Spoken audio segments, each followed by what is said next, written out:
Monsoon کا موسم آ گیا ہے، برسات کے موسم میں حاملہ عورت اپنے آپ کو اور اپنے بچے کو کس طرح بیماریوں سے بچا سکتی ہے۔ آپ کو پتا ہے کہ برسات کے موسم میں ہر طرف جراثیم کی افزائش ہو رہی ہے، ہر طرف بہت زیادہ وائرل انفیکشنز ہو، اگر حاملہ عورت کو وائرل انفیکشن ہوگی، وہ بیمار ہو جائے گی، تو اس کی بیماری کا افیکٹ اس کے فیٹس پہ بھی ہوگا۔ تو برسات کے موسم میں، مونسون کے موسم میں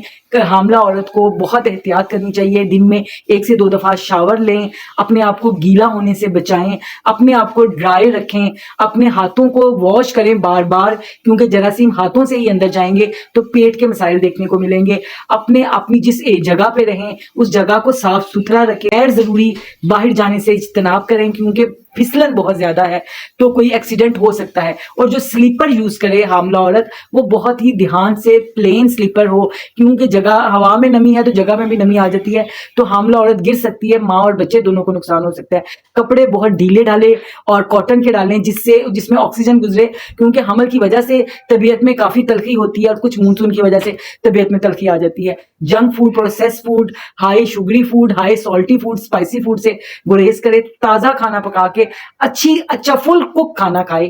ہاف کوک کھانا بالکل نہیں کھائے، جس سے اس کو پیٹ کی بیماریاں ہو سکتی ہیں۔ اپنے آپ کو اور اپنے آنے والے بچے کو اس برسات میں، اس مونسون میں بیماریوں سے بچا کے رکھیں۔